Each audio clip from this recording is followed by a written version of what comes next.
I came over from Ireland. I'm artistic director of a company called Machnus, and we're based in Galway, and I was invited over by Bill and Kate to engage in a new and exciting process with the Woodford Folk Festival, which is in conjuring up a 5-metre high puppet, creating a world around that and starting a process of invention. It was all based around the heroine Tilda, and it's most of these epic sort of events are based around a good versus evil. Evil wins for a bit, then good finally triumphs. That's sort of the classic tale, which is just retold in many different ways. It's a little bit epic. It's sort of like the final conquest over the bad guys. We'll have time waiting around before the actual show, so we can have a bit of a chat about what's going on. But if you just think a little bit more ponderous and epic, that might help you get in the frame. I always compare it to kind of like a book. So, you know, the novel opened with the opening ceremony and this child being gifted a mask by her ancestors, and basically it's a coming of age story. And she walks amongst humans out into the world as a giantess and comes back home to the fire event. And where it's crucial is that the fire event is the village and represents where she comes from. And so she's coming back home. And obviously there's a whole other world of genius that's going on with the fire event.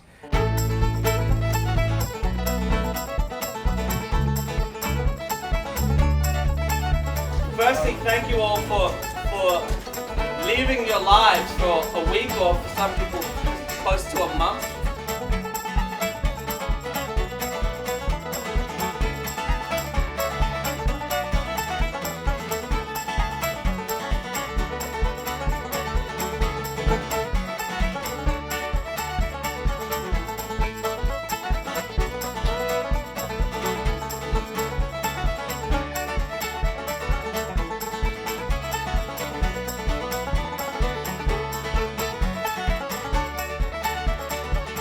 The moon is part of the village, it's a big 4-metre moon, and that's been the major build of the whole kind of art department really. Make things that bring life to the village, so drying racks, we're making dried fish so performers can come along and hang the dried fish up, or tie dried chilli onto them, or that sort of thing. Bell, weather vane, detailed like that.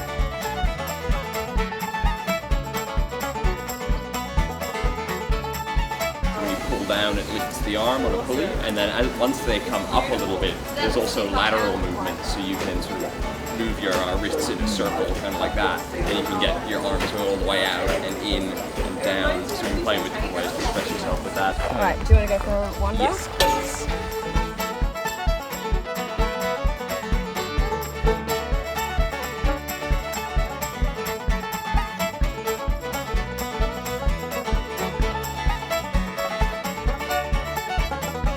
Don't want to get too close to this thing. I don't know what it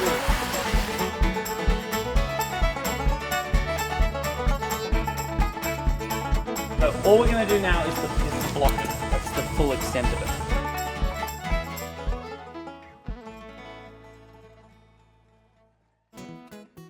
Yeah, there's 35 people in all that are involved in this girl's world. And there is 5 key main operators, which would be the Tilda puppeteers. Then there would be 10 chariot operators, which help maneuver her and move her through the site. Then there are 7 performers that come out of her imagination, and then there are 6 torch carriers, as well as our core crew, stage manager and production manager as well. Oh God, I got goosebumps. Far out, you guys. Wow. The way I like to work is it's like you create a company. So you say you're part of a family, it's an ensemble, it's a signature style of work, we're all in it together, we do it because we love it, and you basically create a family in 3 weeks. But it's a big ask of people, but hopefully ask in a way where they feel ignited and excited, tickled, teased and pleased, and we'll go, oh go on then, we'll go for it.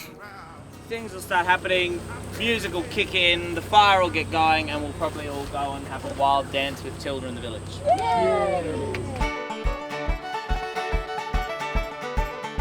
Of all the variables that are presented here, 120 people showing up with every instrument that you can find in the symphony orchestra is one of the consistent things.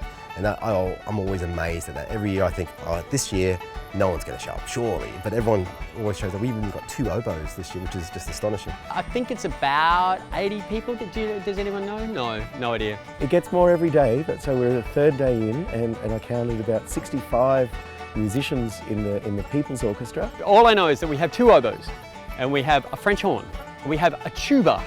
We're looking at least 80 musicians on stage. We have about 20 violinists. Bob Robinson is playing the didge and clapsticks. 5 saxophones. Plus we've got some bands joining us. 6 trombones, about 6 trumpets. The East Pointers who've come over from Canada. A couple of clarinets, a couple of flutes. After that we've got the Australian voices. A Suzuki Andes, a nickel harper. Underneath are the sympathetic strings, which sounds like the Addams Family. Christina Olsen will be performing Both Sides Now, the famous Joni Mitchell song. And a whole bunch of guitars and ukuleles, innumerous. You can't count those, it's impossible to count them. Plus the people are the fire choir, which varies from 250 to upwards of 400 each year. We're probably looking at between 400 and 600, give or take, on the night. And we won't really know until the night. Hopefully, in the process, by learning all the chords and then learning the melody and using lots of hand gestures, I do a lot of flapping. So when I go like that, that just means we're going into the introduction to the choir, the trumpet melody bit. That it all holds together, and we can, because in the fire event, a lot of the things have to be a set length, but then things change. And puppets take longer to get, because they're huge puppets and lots of dancers and people, they take longer to get where they're getting than they think they're going to take or whatever. And so we have to be flexible. It's like a big jam, and everyone sort of know their roles, and there's little sections within the orchestra and different leaders for those sections. And then the C, and then the G, and the C, and then the G, and then the big C chord. Beautiful. Alrighty. And the crowd goes wild. Look at them going wild. Don't clap yourselves, it's bad form. I've got really 4 hourly rehearsals to teach them all the songs. And then the 5th one is together with the orchestra. We've been working together for the last 3 years now. And then the last one is just a sound check. So that's, yeah. So teaching time is 4 hours basically. It's not a lot. And for some reason, because it's Woodford, they're all on a holiday, and even though it's quite early in the morning, they're doing always surprisingly well. It's always amazing how focused they are and dedicated and motivated. And yeah, we always somehow seem to get it together in the end, which is fabulous. It's a tricky thing, but it's an inspiring thing too, because no matter what you sort of throw at them, they can do.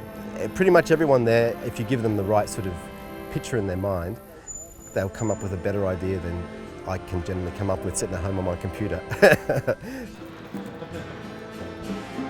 Wow.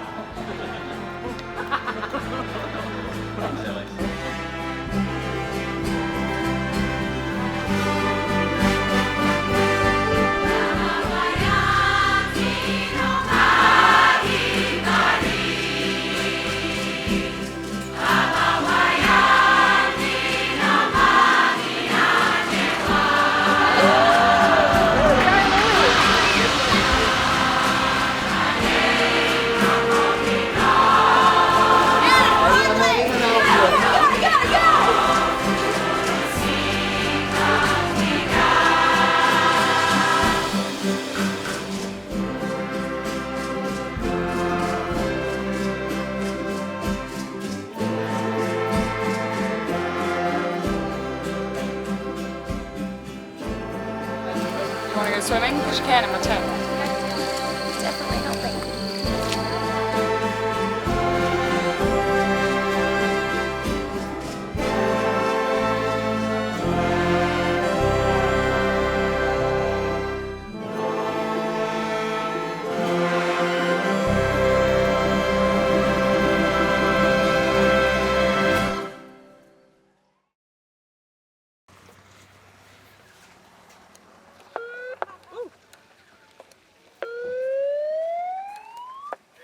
Now, as a little idea, could you all just put your arm around the nearest person? Just a little moment of, the moon's out. Lovely. Hold that for just a little moment, and then go back to your job. Lovely. Oh.